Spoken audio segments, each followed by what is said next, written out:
All right, our next lesson is going to be about integrating some functions to result in inverse trig functions. All right, so we're not actually going to integrate an inverse trig function. You're not going to see an integral of arc sine. All right, we don't do that here. What we're going to be doing is we're going to be integrating these fractions that we got as our answers in the derivative lesson. Okay, so if I scroll back to that real quick, you'll see like these type of things that we got as our answers. All right, those we're integrating those to get inverse trig functions.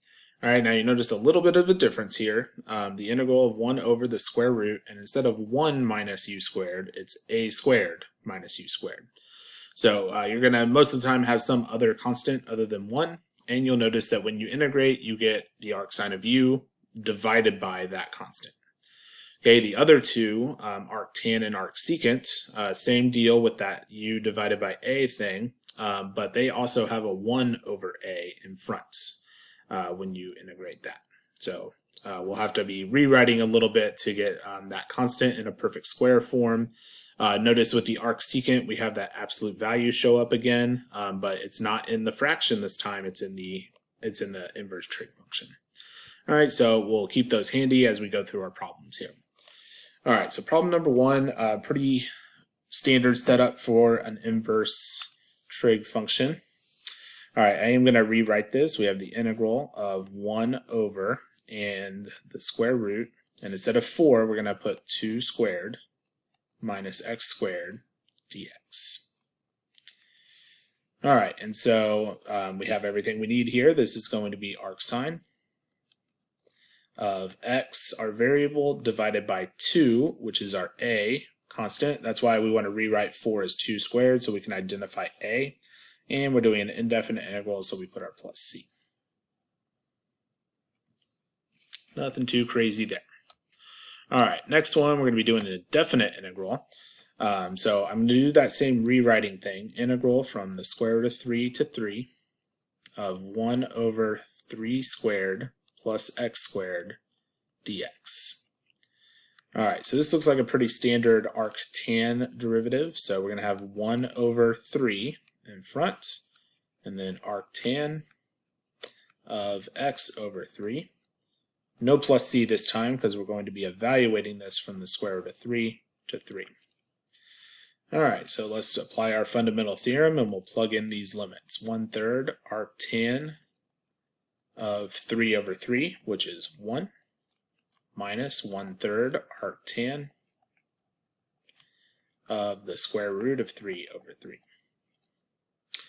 All right, so arctan of 1 is where sine and cosine have the same value. So sine and cosine have the same value at pi over 4 on the unit circle. So arctan of 1 is pi over 4. Square root of 3 over 3 is a little more difficult. So the way I kind of reconstruct this, I'm going to kind of do a little note over here. All right, so I know that square root of 3 over 3 is the rationalized form of 1 over the square root of 3. So how can I get 1 over the square root of 3 out of my unit circle values? So the unit circle values are 1/2, square root of 2 over 2, and square root of 3 over 2. So I think if I do a combination of a 1/2 and a square root of 3 over 2, except the reciprocal of that, if I do 2 over the square root of 3, then the 2's cancel, and I get 1 over square root of 3, which is what I want. So how could I end up getting this multiplication? Well, this multiplication is the same thing as taking 1/2 and dividing it by the reciprocal of this, which is square root of 3 over 2. Okay, so remember tan is sine over cosine. So where is sine equal to 1/2 and cosine equal to square root of 3 over 2? Well, that's at pi over 6. Now, alternatively to going through that thought process, you could just memorize what all the tangent angles are. And I think probably a few of you have already done that, and you come up with that answer a lot faster than I did. But I never memorized the tan function, so I always have to kind of recreate it in my head a little bit. All right, so now we just need to finish this up. Let's go this way. So this is going to be pi over 12 minus pi over 18. Common denominator should be 36, so 3 pi over 12 3 pi over 36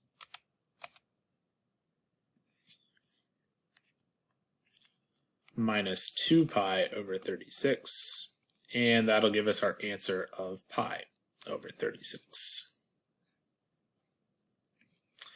All right, last one. Well, not last one, but last one of this section. Back to an indefinite integral, and this looks like a pretty standard arc secant. So 1 over x. That's the hallmark of the secant, is that extra x in front of the square root. X squared minus 5 squared dx. And so that's going to give us 1 over 5 arc secant of the absolute value of x over 5 plus c.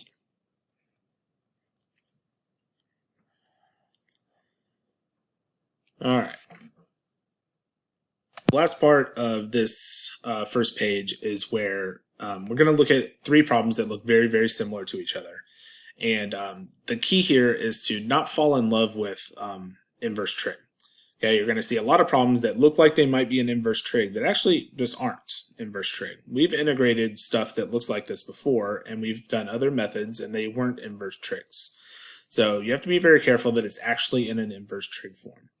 Okay, so what you're really looking for is something like number 1.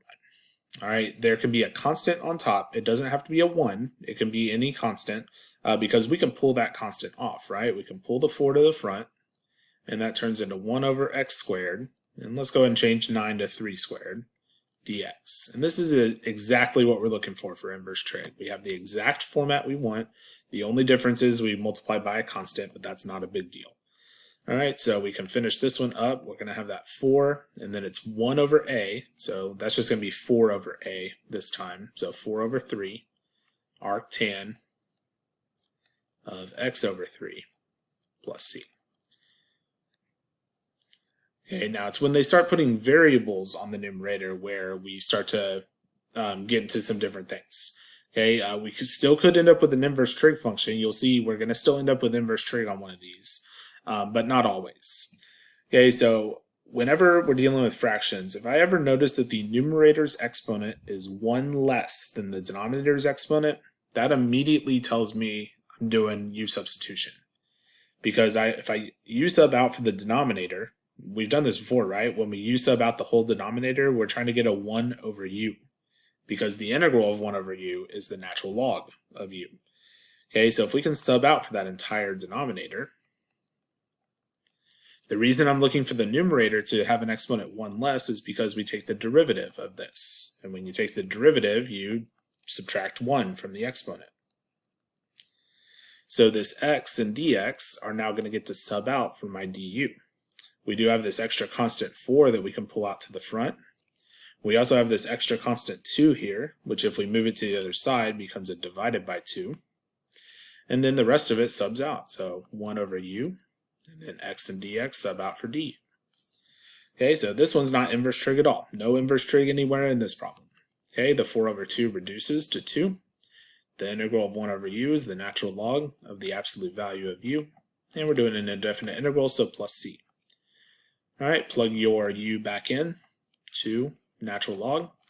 X squared plus 9 is always positive, so you don't need the absolute value bars. You can just use regular parentheses. And then if you're feeling fancy, you can apply a log property and pull that 2 up and make it an exponent. And I think that's kind of the cleanest version of that answer there. All right, the last problem involves an improper fraction. So an improper fraction when we're dealing with a rational function is when the numerator degree or exponent is bigger than the denominator, or in this case, they're equal to each other. We treat those the same way. So if they're balanced or if the numerator is bigger, top heavy, that's an improper fraction. And the way we handle this is to rewrite it by doing long division. So we have x squared plus 9, and we're going to divide that into 4x squared, and we'll need a plus 0 to fill in that extra term. All right, so what do we multiply by x squared to get 4x squared? Multiply by 4. So that's going to be 4x squared plus 36. Okay, but we're subtracting, so we need to change our sign. So that's going to be minus 4x squared. And this is going to be minus 36. All right, so those will cancel, and then 0 minus 36 is negative 36. That's your remainder. So you put your remainder over your divisor. All right, so now let's rewrite this integral. And actually, I'm going to make this two separate integrals. So I'm going to do the integral of 4 dx minus the integral of 36 over x squared plus 9 dx. Okay, so the integral of 4 is simple, 4x. The integral of this, we're back to the same thing we had in our first example of this last section here. We have a constant on top. This is going to give us an inverse trig function. Okay, so let's rewrite this integral a bit. We'll pull the 36 out to the front. 1 over x squared plus 3 squared dx. All right, and we'll go this way. So 4x minus, and then 36, but we're doing 1 over a, so 36 gets divided by 3. And then this looks like an arctan of x over 3. And then we're doing an indefinite integral, so plus c. Clean it up a bit by reducing that fraction. 4x minus 12 arctan of x over 3 plus c. All right, tune into the part 2 video to see a couple other problems where we have to do a little bit of a different strategy before we can do an inverse trig integration. So I'll see you all in the next one.